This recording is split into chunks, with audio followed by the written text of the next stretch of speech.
So here's a pretty interesting question.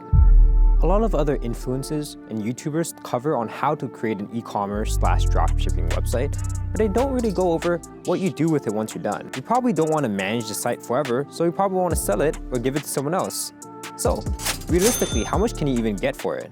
Well, the first step to selling an e-commerce website is first making the e-commerce website. Although this is out of the scope of this video, if you guys want a future video of me going through the process on how I launched Airgwin, please let me know in the comments and I can do that next.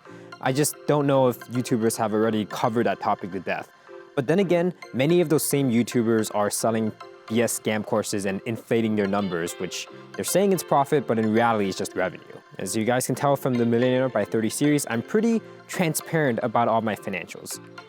I actually did get a comment, maybe I was a little bit too transparent if the wrong hacker got up my credentials, but it's fine. I'd rather just be honest with all of you guys with all of the dishonesty going on with the web. Well, the first step is to make an e-commerce website. Then, after you've made it, how do you sell it?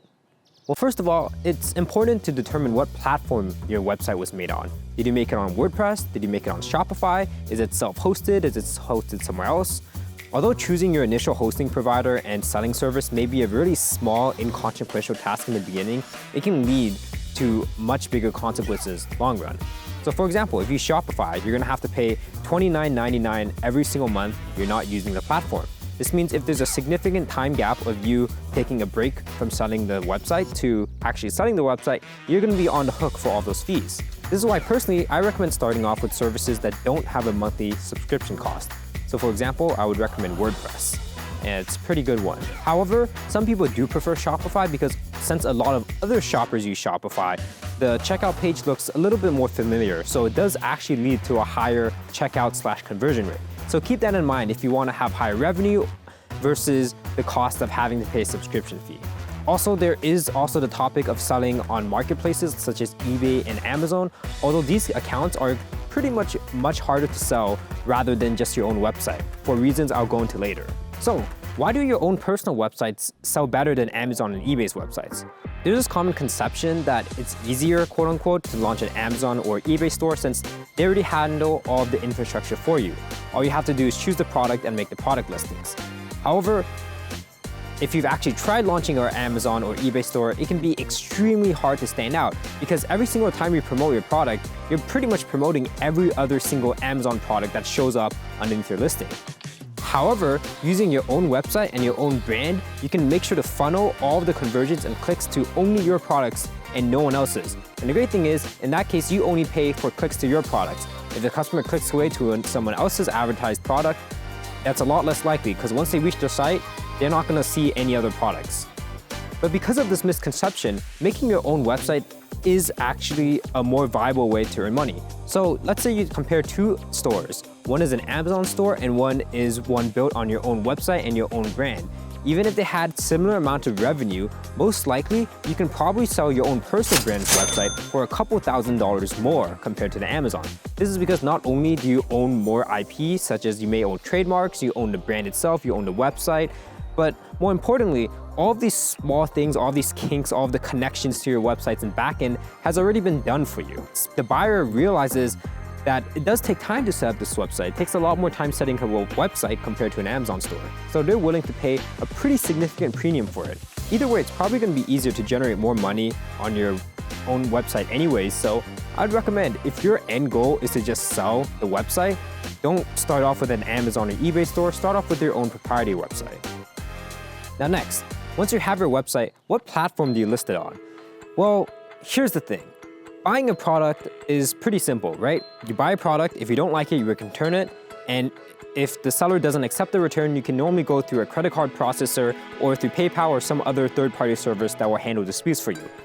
However, when buying an e-commerce website, it's a lot shadier because it's not a physical product, it's a digital product, and it's really hard for these companies to gauge if you receive the proper product. So a lot more people are quite wary when it comes to scammers. You will get unsolicited requests for people to buy your website using Bitcoin or Zelle. It's up to your discretion to see if these people are trustworthy. Personally, for selling my Airgun website, I did sell it using cryptocurrency, and it worked out for me because the guy was international and it was just easier for us to manage it that way. This is because many traditional websites take around a 10 to 15% service fee, which if you sell your website for $5,000, that's a couple $100. Sure, it may not be that much in the grand scheme of things, but it's always nice to have a couple full extra cans of gas or just a nice dinner out. So I'm sure there's a lot of platforms on which you can list your website on, but the most successful platform that I found is Flippa. Again, I'm not sponsored by them or any means. This is actually the only website that I used, and I ended up getting a buyer in around 14 days. So it worked out for me. So how Flippa works, you basically connect your Stripe account, you connect whatever Shopify account depending on your backend, so people see real results. Then you can have a buy it now price or an auction. I recommend the auction, where it's the same thing as eBay. Instead of buying physical products, they're auctioning for your website. Make sure to keep your inboxes and respond to replies quickly. You will get a lot of messages because, well, frankly, there's a lot that goes in buying a business compared to a product. I would say to be the most successful, make sure you're extremely fast when responding to these replies, because there's hundreds and hundreds of other e-commerce stores which will not only have better sale prices, but also more revenue. So one of the easiest way to stand out is to respond quickly, to be more trustworthy. And the second thing is, make sure you include a video. I know that a lot of people are camera shy. I'm personally extremely camera shy. I've been taking this take like 500 times because I can't get my phrasing right. But having a video, having that face-to-face interaction makes you a lot more trustworthy. And I found that after I uploaded the video of me just explaining what my business was about and who I was as a person, I got so many more inboxes, so many replies, and I was able to sell my website within 5 weeks. So the question was, how much was I able to sell my website for? So this is the amount of profit I was able to make, and this is how much I decided to sell it for. You may be asking, that sale price is a little low, and to be honest, I could have sold it for a little bit higher. However, I didn't want to put as much effort into this dropshipping website because first of all, I didn't really enjoy it, but second of all, I was working on other ventures such as starting an actual venture-backed startup company, which means I just didn't have enough time to show this website, which means that in the last couple months after December of 2022, a lot of the revenue dropped. So that's why I wasn't able to sell it as much as before. I've seen that a lot of buyers prefer to have a smaller website that's growing rather than a bigger website that's shrinking, similar to how TAM SAM SOM is related to venture capital. However, if you give a good reason why your store is shrinking, most buyers will be willing to do so. In my case, it was because I was too busy with university, and the buyer understood that. I just simply didn't have time. I mean, I barely had enough time to even send them the website. The guy was hounding me to call him to send the website over, do all the Stripe stuff, and luckily I was able to do it on the weekend. So overall, would I recommend selling your e-commerce website? Well, first of all, let's answer the question, is it worth it to start an e-commerce website with the end goal of selling it?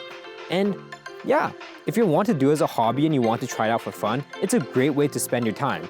Rather than trying to create a tycoon universe in a video game, why not try to create it in real life?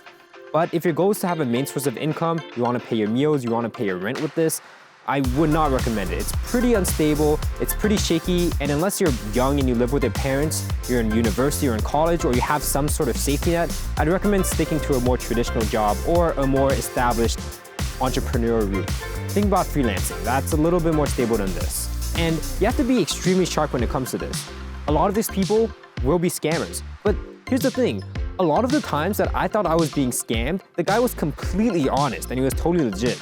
Like this guy, he had a profile picture of some famous actor which happened to be his same name, so I thought he was a hacker or a fake person. He wanted to do it in cryptocurrency, and then he wanted to not do it in cryptocurrency, he wanted to do it in Stripe, then he switched his mind.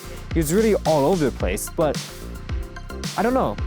I guess in my case, I got pretty lucky it wasn't a scam, but it could have really easily been a scammer and I could have lost my Stripe account. So be very careful who you do business with. But overall, yeah, it's been a pretty interesting experience. So thank you guys so much for watching. If you guys enjoyed that, please leave a comment and make sure to let me know what I should cover for my next video. It's kind of hard coming up with new video ideas every single week, so let me know.